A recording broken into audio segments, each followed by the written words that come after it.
Okay, on my last birthday back in May, I got this book from Lili Aranda, and it's the book is Neil deGrasse Tyson, Astrophysicist for People in a Hurry. I think what he should have named it is For Idiots, but that's just my opinion. And it's an interesting book. I like it. I started reading it, and I don't remember why, but for whatever reason, I put it down and went on to other books. But then I had a lot of free time over the summer, so I came back to it. But I had lost my place. I couldn't remember where I was. So what I did, I started reading it from the beginning, and I realized something pretty interesting. Anyways, this is the first line of the book. In the beginning, nearly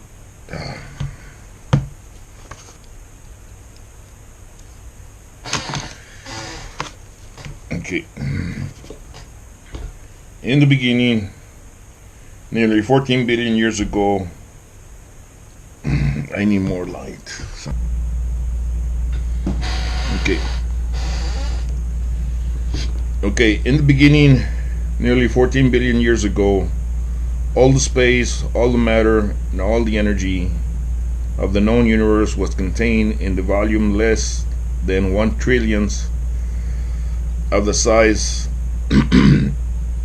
of the period that ends this sentence.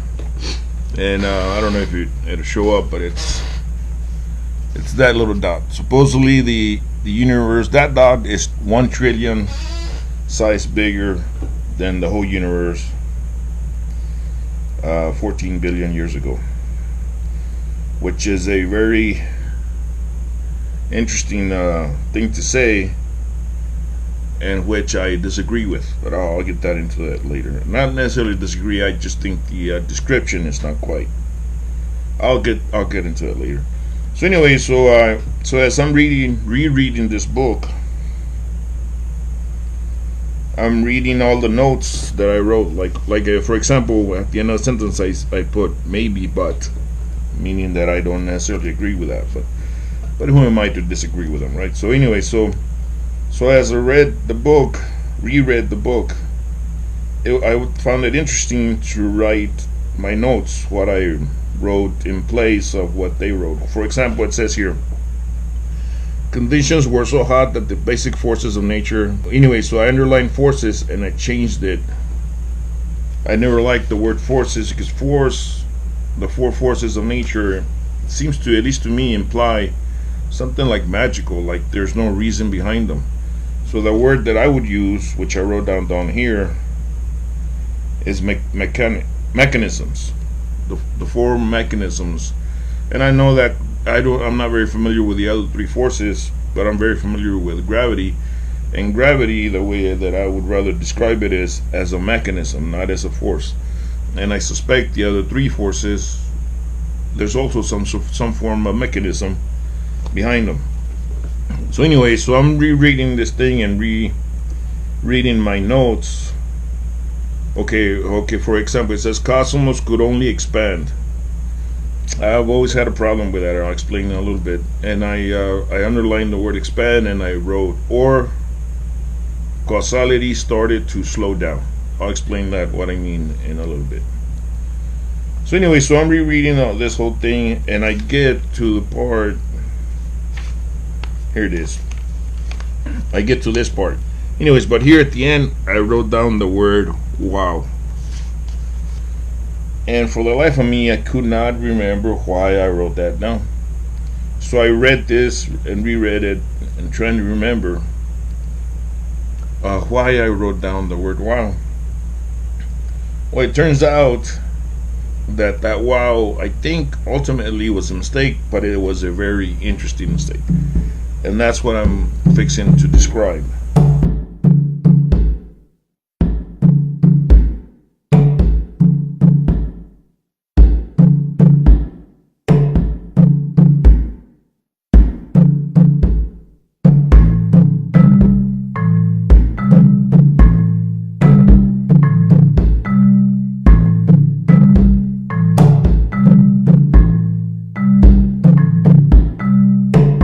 it turns out that that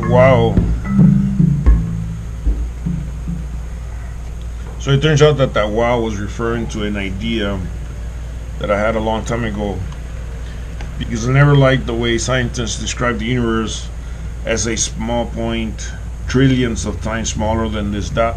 Supposedly, at this point of the universe development, there was no time and there was no space. Supposedly, the universe was extremely small, surrounded by nothingness, right? So in my attempts to understand, to visualize it better, I imagined that little dot as magnified, not bigger, but just magnified, still extremely small, just magnified so that I could manipulate it, right? So anyway, so what I think they mean by it being extremely small is that causality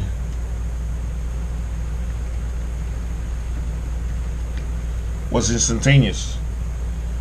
In other words, that this side of the universe could affect this side of the universe instantaneously. In other words, no time and no space, And then they go on to describe this little dot as it expanded, right? But still, though, it's surrounded by nothingness. How can you expand into nothingness? That did not make sense to me. So the way I visualized it is that causality started to slow down.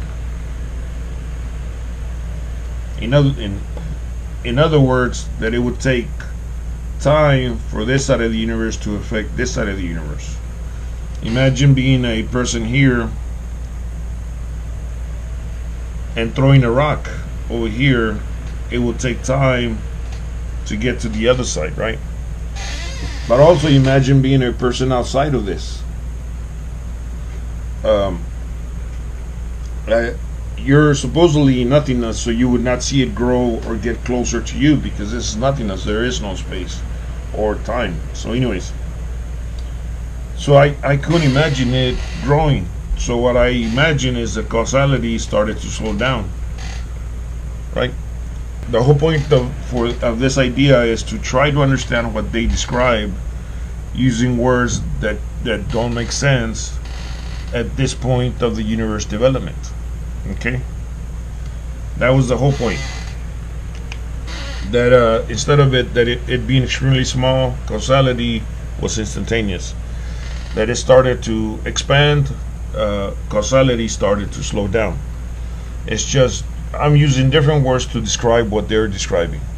Words that I think are more suitable. Okay, that was the whole idea. That was it, right? And so, I had this idea a long time ago. So anyway, so then I'm reading this book, and this is what I read. So I have that idea in my head, and I'm reading this paragraph that precedes the wow word. All the while, the interplay of matter in the form of subatomic particles and energy in the form of photons, massless vessels of light energy that are as much waves as there are particles, was incessant. The universe was hot enough for these photons to spontaneously convert their energy into matter-antimatter particle pairs, which immediately thereafter annihilated, returning their energy back to photons. This transmogrifications are entirely prescribed by Einstein's most famous equation, E equals mc squared, which is a two-way recipe for how much matter your energy is worth and how much energy your matter is worth. The c squared is the speed of light squared, a huge number which, when multiplied by the mass, reminds us how much energy you actually get in this exercise. Me reading this, I realized that what I described, or what I was describing, trying to understand what the scientists described, wasn't just different words.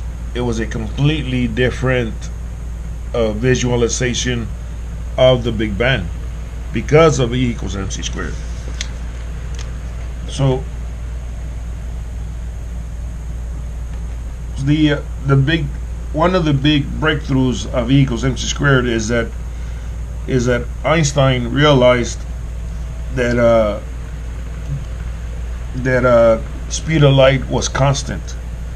The reason it's represented as a c is because c means constant, meaning unchangeable. The speed of light supposedly is 180,000 miles per second, and supposedly that's a constant, meaning unchangeable. But what I'm describing is that constant is actually a variable from infinity, or starting with infinity, going towards zero. So it's a completely different way of describing. Unbeknownst to me, I was describing something completely different to what they were describing. And obviously I'm wrong, because Einstein's one of his big ideas was that speed of light is constant, meaning unchangeable. I was describing a universe where the speed of light started at infinity and then it started to slow down. The speed of light, 180,000 miles per second, doesn't really refer to the speed of light. It actually refers to the speed of causality.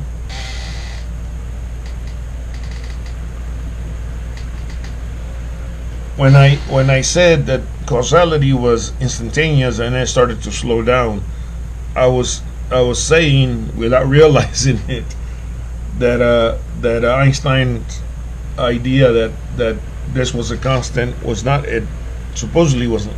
At least according to my idea, it was not a constant. It was a variable that started from infinity. So in other words, instead of plugging in this number here to get the mass, that supposedly should always be the same, you would plug in infinite. Infinite squared is still infinite. Infinite times any number is still infinite.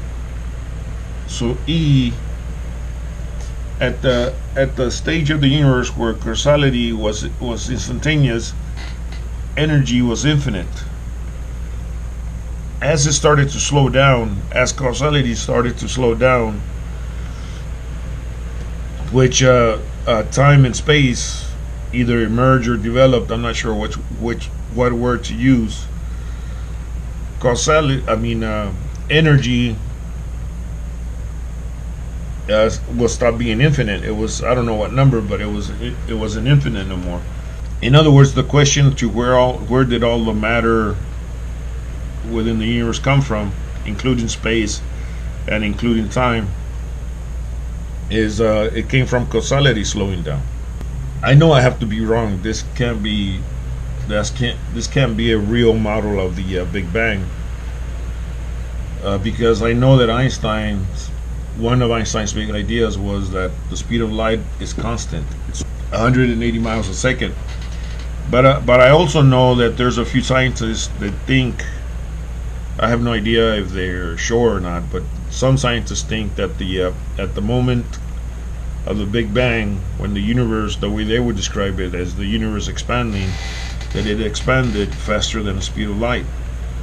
Well, if you just switch to this view of the universe, that it wasn't expanding, it was just causality slowing down, then it makes a little bit more sense.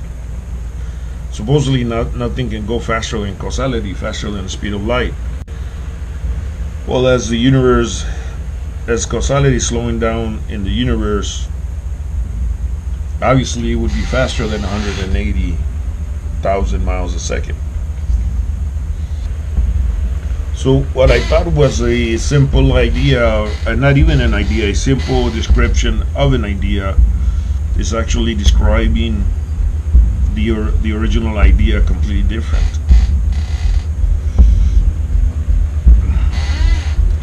I have ideas, assuming that I'm right, I have ideas on top of these ideas. For example,